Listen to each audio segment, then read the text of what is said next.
кайякта отурат экенбиз? 10 жылдан бери СДПК башкарып атасың. 10 жылдан бери. Мадумаров 5 ай болуп туруптур. Ошону бетиңерге жаап алгыла. Жетпей калса башка жериңерге жаап алгыла.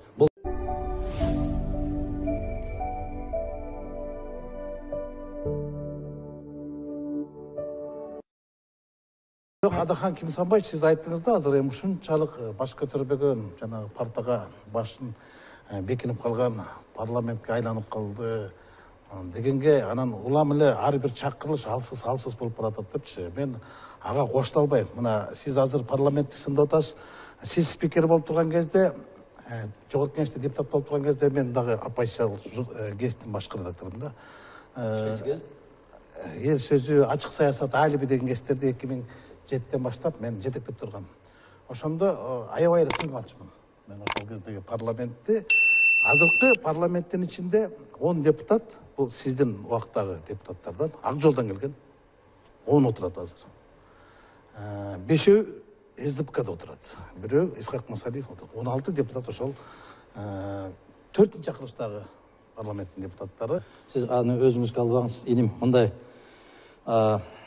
баягы адилеттүүлүк үчүн да сөз келиштирип эле куюлуштуруп айта берсе, ал сөздүн мааниси керек, түйүндөчү. Куюлуштуруп айткан болсо кыргызга эч ким жетпейт. Бирок мааниси жок, тузу жок сөз. Ошол парламентте ушундайлар отурган, тигилер отурган, фамилиясы менен айтканды үйрөнүш керек. Момундай болуп, каймана түрдө айтып, биринин бетин бирин жаап отуруп, ошол күнгө жеттик. Бул бир. Экинчиден, ошол көз карама болуп, көз каранды болгон үчүн Мадумаров ошол жерден кетти. Кудайга шүгүр 5 ай иштеген экен. 8 жылдан бери отурасыңар. Мадумаров 5 ай иштептир. 8 жылдан бери? Бетиңерге ушунчалык 8 жылдан бери кайякта отурат экенсиз? 10 жылдан бери СДПК башкарып атасыңар. 10 жылдан бери. Мадумаров 5 ай отуруптур. Ошону бетиңерге жаап алгыла. Жетпей калса башка жериңерге жаап алгыла. Бул мына эч бир жерде иштеген эмессиңер да. Караса, тап этип эле 10 жылдан кийин министр. Министрге чейин кайда жүрдүңөр? Эмне кылып жүрдүңөр? Тажрыйба жок да. Эч кандай мамлекеттик түзүлүш жөнүндө тажрыйбаңар жок. Сизде бар беле? Аллага 1000 мерте шүгүр. Мен момдайымдан баштап өсүп келатам. Каякта? Момдай баштап өсүп келатам. Иштеген эмессиз, сиздер Министрликтен баштап өсүп келатам мен. Министрдин жардамчысы кезинен баштап өсүп келатам мен. Жардамчысы. Силерге окшоп төп этип түшкөндө эле Кудай берди деп министрдин креслосуна отуруп калган жерим жок. Бир күн мамлекеттик кызматта иштебей туруп кызматка коесуңар.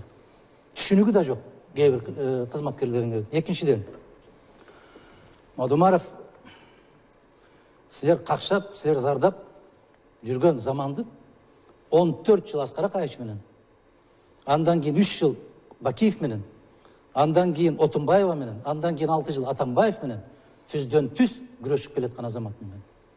Деп ойлойсуз?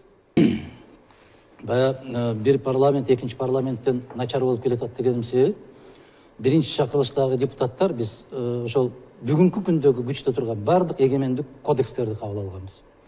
Экинчиси андан начарраак болду. Үчүнчүсү андан начар, төртүнчүсү баягы кол карама болуп, бүтүндөй кол карама болуп. Ошонун кесипетинен кандай болуп кетти? Бир азыр айтып атпайбы, бир нерсе болсо эле сиз иштегенсиз. Бул ошондо 4-чакырылыш жөнүндө сүйлөп. 4-чакырылыш жөнүндө айтып атам. Мен ошондо парламент 4-чакырылыш декабрдын соңунда келди жумушка. Мен 2007 жылы. 2007 жылы. Мен майдын аягында кызматтан кеттим. Тапкан ушул да. Сиз иштегенсиз. Мен иштегенди, мен жазганчалык мыйзамды жазыш үчүн иним. Дагы сагат 4 чакырылыш келиш керек. Жөн эле бакылда отура берген менен мыйзам сөз берип койсуңбу? Бул мен жана сөзүмдү бөлө албадыбы? Эми азыр айтып коеюн да. Айтып атпайбы, мен 5 жыл иштеп, анан спикерликтер ошолор мындай кармашып отуруп, анан өз ыктыярыммен кеткемдечи. 5 ай. 5 ай. Эми 5 ай иштесип, 6 ай иштесип айырмасы жок. Бирок жаңгак чыры менен байланыштуу чатак менен кеткенсиз да сиз. Аны элдин баары билет да. 40 миллион сомго жогорку кеңештин ичин жаңгак менен жабдыйын деп. Медет Садыркулов менен каршы чыгып, анан кийин ошол кезде сизди ак жолчулар да коргой койгон да. Колдобой койгон да. Баракелде, себеп эмне үчүн? Коргогон сизди ошондо. Себеп эмне үчүн? СДПК коргогон. Билесизби эмне үчүн? Эмне үчүн? Бул жок. Кое отуруңуз. Анан айтып атпайсызбы? Каяктан баяктан келип калды. Сиз деле Бакиевдин убагында жанагы вице-премьер болду. Андан кейін мамлекеттик катчы болду. Анан кейін коопсуздук кеңесинин катчысы болду. Коопсуздук кеңесинин катчысы болуп келгениңизди биз жакшы билебиз да. Кандайча келгениңизди ошол эле кезде жана Борбордук шайлоо комиссиясынын төрайымы болуп турган Клара Кабилова мен күнү бүгүнкү эсимде да. Ал сизге барып айтат, жанагы Максимден мени сөктү деп. Анан сиз аны Үсен Сыдыковдун кабинетине эшитип барасыз. Исмаил Исаковду алып келесиз. Исмаил Исаков айтып коюп, Бакиевке жаман көрүп, аны кетирди эле, шарт ордуна барып алдыңыз. Кече сенин партияңдын төрагасы айтты да, калп айткан өзүнүн бир тууганын этин жеген менен. Этин жебечи айтты. Мен калп айткан жок, мен чын айтып атам. Жок, эми айтыңызчы мени. Аргументиңиз барбы айтыңыз. Мындай айтам да. Міне, жаңгак чырынан башка чыр менен кеттиңиз. Кулак. Жок, негизи жекеге өтпөй Көз менен көргөн. Жок, бул айтып атпайбы? Көз менен көргөн. Асмандан түшүп калган деп. Жабыл каяктан түшкөн? Көз менен мамлекеттик кызматта иштеди эле. Көз менен көргөндө Бакиев кулак каккан келгенге жеңиптир дейт да. Эми маданиятын билем мен. Маданият министрине барып алып, Калый Молдобасановдун жок, жекеге өтпөсөк. Эскерүү кечесинде көрүп коелу десе, бул киши айтыптыр да жанагы аксакалдарга. Калый Молдобасановдун өзү келсин, мен сүйлөшөм анын менен. А кишинин өтүп кеткенине канча жыл? Кабыл бериңиз ошол кишини айткан кишини. Калый Молдобасанов мен сизге жекеге өтүңүздөр. Далилдеп бербесеңиз, эртең мен сен да далилдеп бересиз. Ким айткан? Сени Мирбек бул киши азыр тааныйсыңбы? Буну мурун качан көрдүм десе, тааныбайм дейт. Тааныбайм дейт. А мен бир нерсени айтып коеюн. Сиз биринчи жолу ушул киши менен айтышкансың. Таласка барганда, ак жолду жетектеп барганда, сен суроо бергенде, эл ызы-чуу болуп кетип, свет өчүп калып, кулуптан чыгып кеткенде, ушул киши болчу. Ошондо сен жаңы гана журналисттикке катап таштагансың. Мирлан мырза, мен ушуну айтам да, жанагы маданиятсыз киши менен айтышсаң, өзүңдүн гана абириң кетет да. Мындай бир ажылдактын дагы бир чеги болуш керек да. Тилекке каршы эми көкүрөгүндө Кыргыз Республикасынын желеги болгон төш белгини тагып алып, момунчалык деңгээлге түшпөш керек. Болгондо дагы эски маданият министри. Бардык нерсеге аргумент керек. Рахмат. Добрый вечер. Так, урматтуу биздин коллегалар, биз бул жака чыгалы. Парламент — это коллективный орган.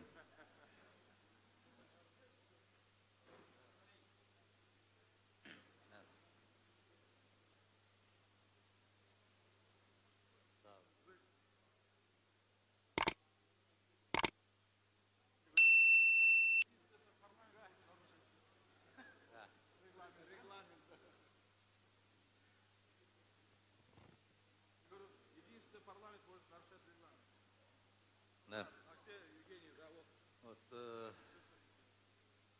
уважаемые урматтуу коноктор, урматтуу достор, урматтуу коллегалар, бүгүн жана айтылган сөздөрдүн баары нукура чындык. Ар бир азаматтын башынан Кудай ушуга жеткирген бар, ага жетпеген бар дегендей, эр ортону 50 деп айтып келгенде, өткөндө Мамбет Мамакеевич 80ге чыкканда айтты, эр ортону 80 деп. Демек, ал жерге келгенде мен киргенде айтканым 16 жашыңыз куттуу болсун деп айтканым ошол. Ар дайым эми турмуштун баштала турган мезгили. Кудай ошону куттуу кылсын. Бул жерде президенттин куттуктоосу, Акмат Салиевичтин куттуктоосу, Адыл Салиевичтин куттуктоолору жаңырып өттү. Биз бул жердеги турган коллегалардын бардыгыбыз ошого кошулабыз. Бүгүнкү кече өзгөчө кече болуп Кудай көрүнүп турат. Женя, вот Евгений Меньшов, это легенда советского телевидения.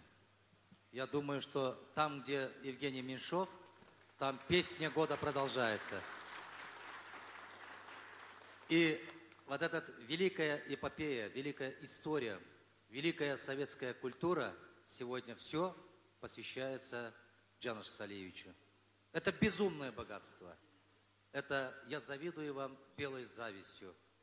У кого на дне рождения, на юбилее была песня года Советского Союза? Это значит, вся та великая история посвящена именно сегодняшнему юбиляру Джанушу Салиевичу. Это говорит о том, что вы безумно богатый человек, счастливый человек. И самое главное, как вначале было, пролог. Жизнь, посвященная Отечеству. Это есть такая профессия, как говорится, защищать Родину. Есть такая профессия защищать своих граждан от тех, о которых мы сегодня посмотрели по видеофильму. Жанат Салиевич, сізге Құдай денсаулық берсін, аманшылық болсын, жақсылық болсын, әрдайым жадырап, жайнап, жарқырап, жана қырғыздар жақшы қалаларда айтқанда, болбоду дегенде ушундай жаштын дагы бирин жашаңыз деп коет. Кылымдык жашы болсын, бакыт болсын, әрдайым алдыңызда. Ушул ишенип, мына мен артымда турган азаматтарга мен ишенем деп кылчайып артты карабагандай ишенимдүү достор болсын. Куттуу болсын. Эми биздин салтыбыз боюнча салтанат